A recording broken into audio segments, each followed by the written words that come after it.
Greetings, Evil Bold Genius here. I remember a little while ago. It's before I was diagnosed formally, but I was writing about what I self-diagnosed as autism, and somebody asked me. I wrote in the reply to an email, and they said, "What's it like being autistic?" It was a genuine question. It wasn't being funny. Well, the only answer I could really come up with was, "Well, what's it like not being autistic?" I mean, I have no idea. I mean, I can tell you what my experience of life is like, but that doesn't really help you because you can't put yourself in my shoes. And with all the empathy in the world, it's not an emotional thing you've got here. You cannot divorce yourself as a neurotypical. You cannot divorce yourself from the senses and the abilities you have, and kind of blind yourself to them and put yourself in my shoes. This is why I say, or non-autistics, neurotypicals, with the best will in the world and the best intent, I'm sure most of them, you will never understand what it's like to be autistic. You can write down a shopping list of traits, I'm sure, and you can think it through and do thought experiments, but you'll never internalize it. You'll never walk into a room full of people and experience the same overwhelm we do. You'll never experience the shock of the acoustic shock of, say, a motorcycle going by. And it's not just a loud, uncomfortable noise for, say, someone who presents like me. It's like an ice pick through the head. You'll never really understand all that. Now, the point I mention this is someone else asked me in the same kind of series of emails, what's the worst thing about being autistic? And I thought it was a good question because one thing I don't do is I don't take these questions personally and get offended. For whatever reason, I don't even know what the emotion of taking offence would feel like. If you come up and shout and swear in my face, I might not like it because you're shouting and swearing at me, and I might even punch you if you're being aggressive. But I don't care what you say. I'm not offended by it, and I'm not I get quite annoyed by other autistics who get offended by this. To me, one of the slightest things, such as how the very fact Hans Asperger apparently or allegedly colluded with the Nazis, which isn't proven anyway. But they say he did, and some people say we should change the name of the diagnosis because they somehow think sharing that name somehow taints us or whatever. Some people get offended when they say there should be an option if you could, say, detect autism in the womb like you can Downs and other congenital defects. Could we abort the fetus? And they get offended by that as if it's a commentary on them. I don't have a problem with any of that. I mean, it's not an issue for me personally because I wasn't aborted. I am here, and it's regardless of the morality of it, which I'm not going to comment upon.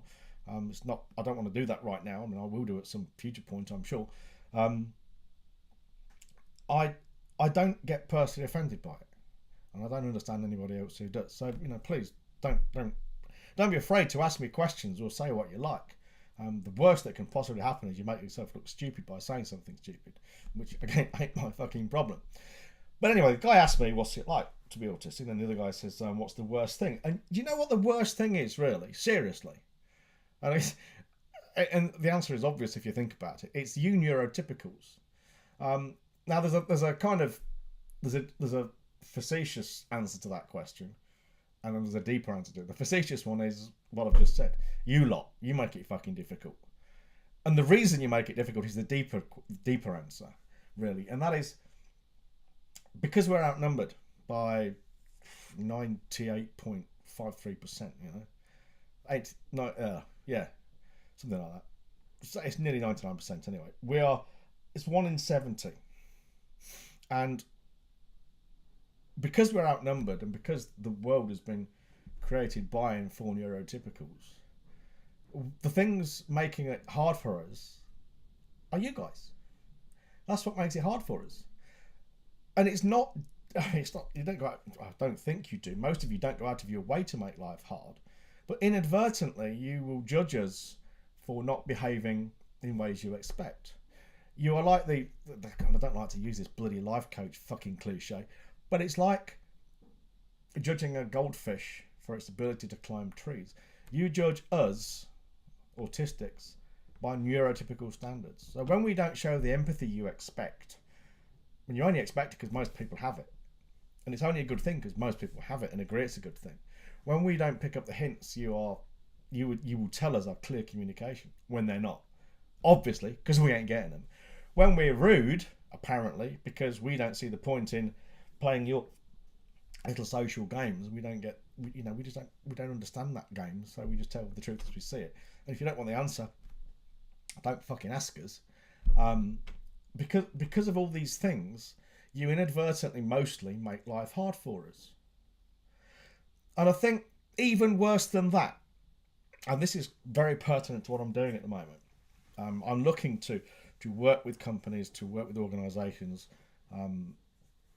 as a consultant on the one hand, and I also want to go into schools and colleges and universities on the other, there may be business groups on the other, to present and give lectures on life, if you like, with autism, life after diagnosis, as a message of awareness for non-autistics, students, employers and teachers, and a message of hope for autistic students, employers, employees, teachers and the rest. Okay? And what makes it difficult for us, what really makes it hard, is a lot of these organisations and a lot of the advice and the groups, they are run by, and the advice coming out of them is presented by neurotypicals. And it's almost like they think they know what's best for us. It's almost fucking patronising. They will tell us how we're supposed to refer to ourselves with person first language. They will come out with ideas and schemes not to help us per se, but to help us fit in to your world. I don't think we should be fitting into your world at all, because what you're actually telling us to do isn't like helpful in the sense that it makes us feel better and allows us to function better. What you're doing is you're encouraging us and giving us the tools to pretend better. And you have no idea, it goes back to what I said at the beginning, you cannot possibly understand how difficult and exhausting that is. Okay? We want to be included, but we don't want to fit in. We don't want to shape ourselves into the correct shape to go into the holes you give us. We want to be included, but have a hole of our own. All right, and that's what I'm working for. That's my project. That's my raison d'etre now. That's what I'm working towards. So yeah, the biggest problem we have, the toughest thing about being autistic, is neurotypicals, and especially neurotypicals who presume to know what's best for us and how we can best behave, manage ourselves, fit in, and all the rest of it. I want to see more autistic people in areas, in positions of not power, of consulting and authority in these areas, these groups, because it comes down to this. If you want to know what autistic people want, if you want to know what autistic people feel, if you want to know what autistic people think, and you want to know what autistic people need, ask them. That's the way to do it. Some of us need help. Some of us are intellectually challenged. Some of us have learning disabilities, but many of us do not. Many of us are a lot smarter than you are, and I'm almost certainly one of them. So you want to know what autistic people want, what we need, what we think, and what we feel. Ask us. All right. Anyway, I'm out of here. Speak to you soon. Ta-ra. Bye bye.